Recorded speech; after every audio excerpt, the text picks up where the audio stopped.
Many things can contribute to our not approving our dreams, our not feeling good enough. A lot of things can contribute to that. Many of us never live up to our potential or don't approve ourselves because we never had anybody to believe in us. Looking at some of the things that keep us from approving ourselves, that we've all done some things that we don't feel good about. Things that if we had to do those things over again, we would not do those things, or we would do things differently. So part of what we must do in order to begin to move into your greatness, you got to remove a major energy block. And that is dealing with the issue of forgiveness. People that have hurt you, someone who's done you wrong. Make a list, and things that you have done that you feel bad about, that you regret. Make a list. Maybe a time when you weren't a good father or a good mother or a good brother or sister, or you were a bad child, or you didn't do a good job, or you lied, or you were dishonest, or you stole. No one knows this but you, or something you feel good about, so there's a real dog in me to do that. Something you just really regret. So we make a list of all those things. All of us have some of that. Somebody said there's some good in the worst of us and some bad in the best of us. So none of us escape. Now here's something I want you to do. I want you to become involved in an active process to get some clutter out of your life. So if there's any area in your life that you need to clean up, there's some people who's cluttering up your life. They serve no purpose whatsoever. They're just holding and occupying the space that somebody useful, positive, nurturing, and contributing could be holding that space. You don't even have time to look to see what else is out there because you all have all of these people surrounding you that's not enabling you to grow. So look at what is it I need to get out of my life. Just start cleaning this stuff out. See, whatever you have in your environment is a reflection of your consciousness. So you got all that chaos there. That represents some disorganized, cluttered section of your mind. So let's get all that out of there, all right? Work to get that out, clean that up. Anybody that you feel very strongly about, have some negative feelings about, let's look at some good reasons to forgive them. Number one, you must try and see what has happened or see things from that other person's point of view. Let's look at it from their point of view. That's one area. That's number one. Then number two, holding a grudge hurts you.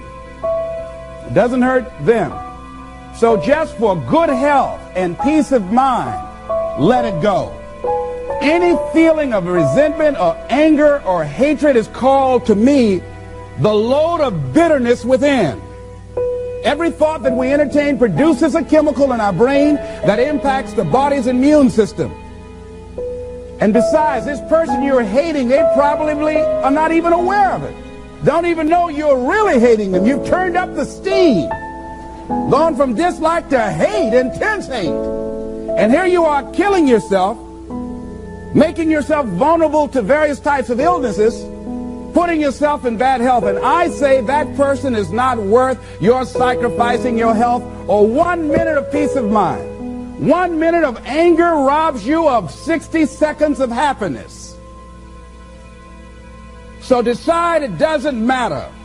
Let it go and experience the dignity and the magnanimous sense of character of being big enough to move on and get on with your life. Letting it go so you can grow. See, all of us have greatness within us. But when you don't come to grips with your greatness and you don't work to develop it, if you're not seeking it out, if you're not finding where it is, if you're not trying to locate it, if you're not experimenting with your life to try and find out what fits for you, I'm saying that you're positioning yourself to be a miserable person, an unfulfilled person. How else do we do it? Procrastination.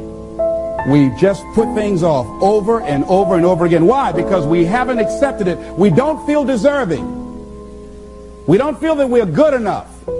So we sabotage ourselves by not ever taking care of business. We get real busy doing a lot of things where we don't have any time. We start doing so many things, we just give our time away until we don't have any time for ourselves or any time to do the things that we want to do.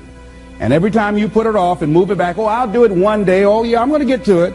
I'm saying to you that one day you look around And there goes a year, there goes 2 years, there goes 3 years.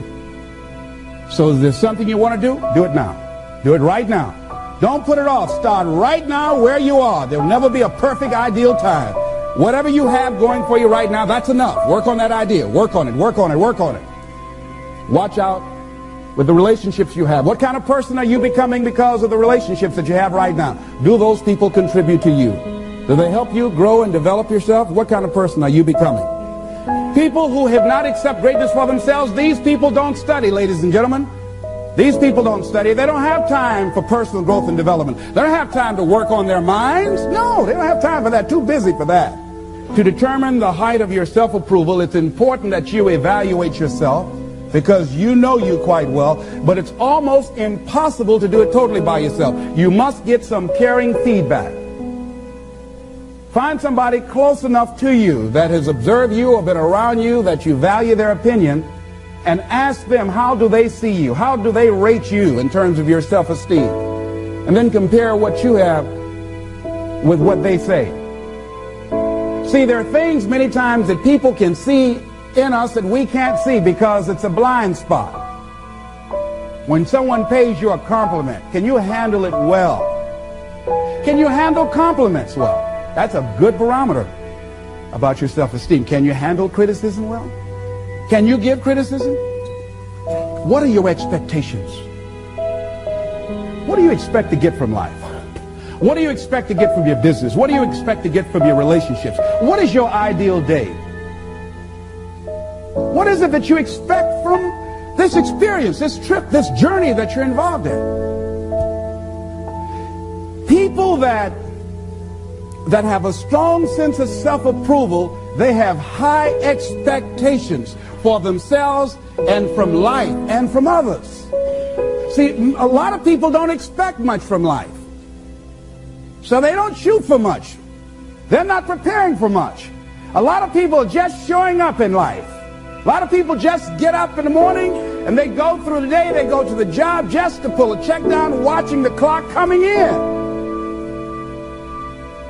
So you want to be a different kind of person as you forward your life. You want to get something out of this. If you're going to do it, it's worth your time, your energy. You've got some expectations from this. So examine your expectations versus your wishes.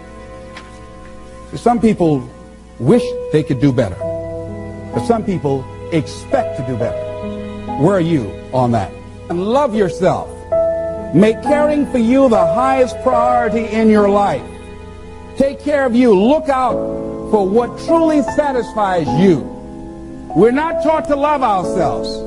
We're not taught to look out for ourselves. We're not taught to take care of ourselves, to become sensitive to our wants, to our needs, our desires. So make a conscious effort. Make you number one priority. Your peace of mind. Your health is more important than your family and any and everybody. Because if you don't have peace of mind, if you don't have your health, you can't serve anybody. Don't neglect yourself. A lot of us, and particularly ladies, have been groomed to be sacrificial lambs, putting their dreams on the back burner in deference to their children's dreams or their husband's dreams or their family's dreams, and forget about themselves. Then become resentful and angry and bitter. So start taking care of yourself, looking out for you. Develop a health plan. Your health is all you got.